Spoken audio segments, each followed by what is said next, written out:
Now let's dive deep into this big LGBTQ story for today. I'm Dale Stein, and let's queer up the USA View.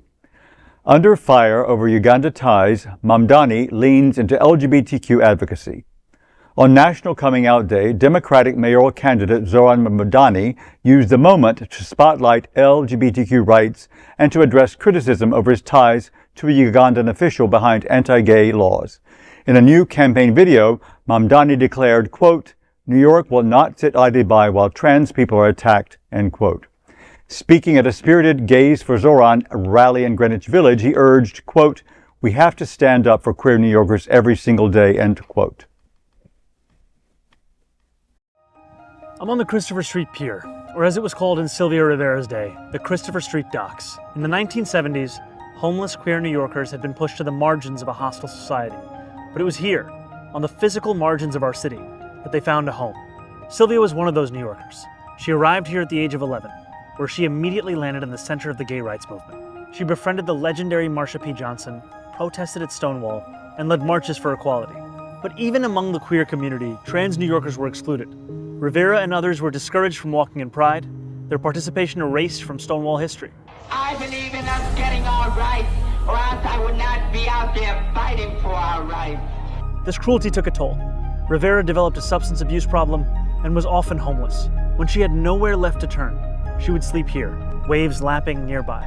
Yet no matter what hardships she faced, Sylvia Rivera advocated for others. She and Johnson founded STAR to house and feed trans kids. The Christopher Street Pier is like our city, a place of immense contradictions. It's where outsiders found belonging, and it's also where Marsha P. Johnson's body was found. The victim of a suspected murder no one was ever prosecuted for. But even amidst this, we can chart a clear path forward that makes our city inclusive. Since taking office, Donald Trump has waged a scorched earth campaign against trans people. The man with the most power has expended enormous energy targeting those with the least. New York will not sit idly by while trans people are attacked. We'll deploy hundreds of lawyers to combat Trump's hate, make New York City an LGBTQIA+ sanctuary city, and create the Office of LGBTQIA+ Affairs to allocate millions for youth and adult housing programs, as well as gender-affirming care. We can't bring Sylvia back, but we can honor her memory by building a city where trans New Yorkers are cherished. In a time of darkness, New York must be the light. But the day also brought renewed questions about a July photo showing Mamdani alongside Ugandan politician Rebecca Kadaga, who has championed draconian anti-LGBTQ legislation. Mamdani told reporters, quote, "Had I known that she was the architect of this horrific legislation and attack on queer Ugandans, I would not have taken it," end quote. Former Governor Andrew Cuomo dismissed that explanation, saying, quote, "The LGBTQ community should not excuse that lie. You cannot be a chameleon where you're in the United States, you're pro-LGBT rights, but when you're in Uganda, you stand and smile with the woman who proposed killing gay people," end quote. Still, Mamdani vowed to make New York an LGBTQ sanctuary city, create an office for LGBTQ affairs, and condemned Uganda's record, saying, quote, "It's a horrific record, a complete betrayal of universal human rights," end quote. This week, President Trump had a vague threat aimed at New York City, saying if a socialist is elected, it could affect tens of billions of dollars of federal money. Wow, this story is very complicated. I mean, it has so many layers. Peel the onion. I'm Peel. like, okay, because, you know, I mean, we've all been following the Mamdani rise to prominence. And, you know, having lived in the city for 21 years myself, I still, well, no matter how long I live here, I will always feel like I'm a New Yorker. So I'm always feel very connected to it. And I really love what he's giving. I'm not, you know, there may be pros and cons. I'm sure there are, as there are with every politician. But I love what he's bringing, the awareness that he's bringing. Yeah. And I think this campaign video that we just watched was beautiful and amazing, even though the desk was quite large in the park.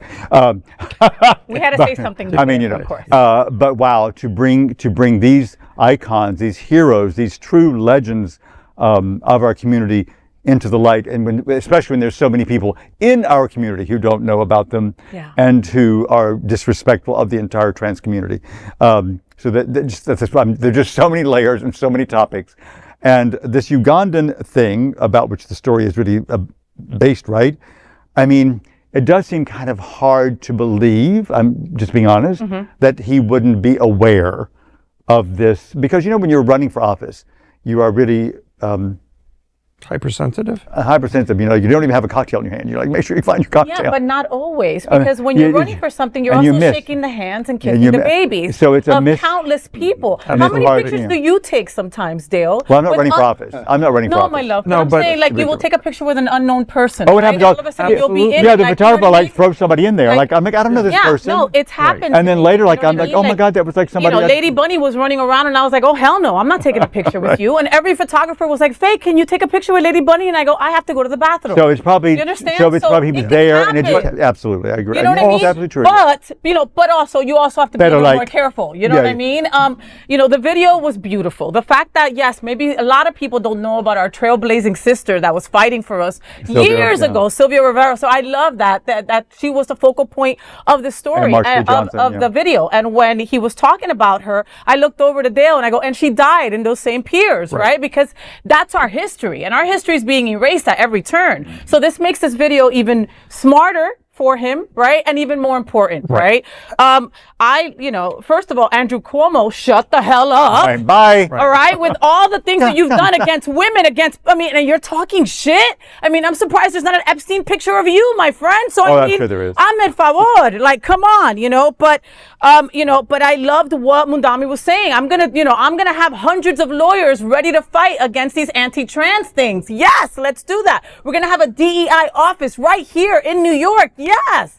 I'm from New York as well, and New York is one of those places that you never are not a New Yorker. Once you live there, you're a New Yorker for life, and you're called back to it. So to hear somebody say that New York isn't inclusive breaks my heart, because it's gone through so many cycles through the decades. Oh my God! And here we are. Wow. And would this story have ever seen the light of day had he not been as successful as he is right now running for the campaign? Had he not risen to the top to cause fear on the other side, would this never have shown up? And back to the point of, like, we all take pictures with people. You don't know who you're always with, and then suddenly you're attached to them. You're right. Like, should he have known? Maybe. But, I don't know the interaction, how long it lasted, his purpose of being there. Like, we don't know how his handlers may not have realized. Correct. And maybe he didn't have any handlers. Like, I don't know his tie to his personal tie to Uganda. Yeah. But, I think it's courageous that he's gone to the trouble of doing the research and putting a lot of response. He could have easily said, I didn't know that, and moved on. Like the I didn't realize she was right. Exactly. I never met them.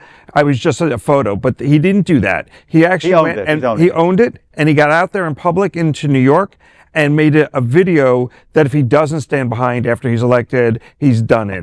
You know what I mean? Right. And look, they're coming off of a corrupt mayor to begin with. So him entering the field, I think, is a great thing. And I think that, like you said, Cuomo has no room to speak. With his background, he should just shut the F up, because leave it. This guy's being successful. I'm a New Yorker as well. And it doesn't leave you. Like, you definitely defend it, because it's a state that does, and a city that does hold. It's a melding pot. Yeah. And it's a melting pot, not melding. It's a melting pot from around the world. Yeah. If you live there, you've lived, like, basically everywhere. You can have any kind of food you want. It's not a place that, you have to defend it. And what is it? If you could make it there, you can make it anywhere. And that's how it is. And so many queer kids would run to the Village, run to New York City as their safe space. Me, one of them, running from New Jersey over there, you know? And to see how it slowly evolved into not being gay anymore, right? And that little spot, and not affordable at all. No, and that little spot, Stonewall is protected, but everything around it, right, is like, okay, $24 for a bottle of water, right?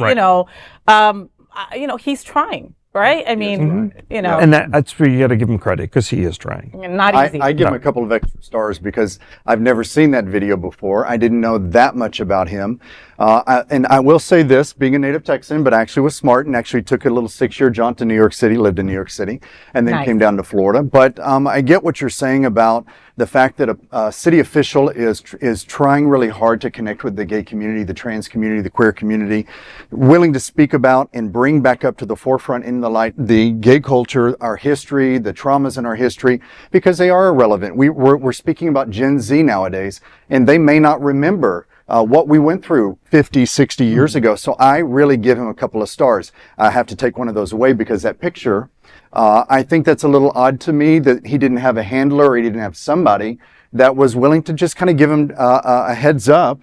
If you're that big in the city scene, you should know who you're going to be standing and talking with. And so I have to take 1 star away, but I still like what I saw. So how many stars did you end up with? You gave him I gave him 2, took away 1, so he's got 1 star. Okay. And he's on his way up, I think. I like him. Yeah.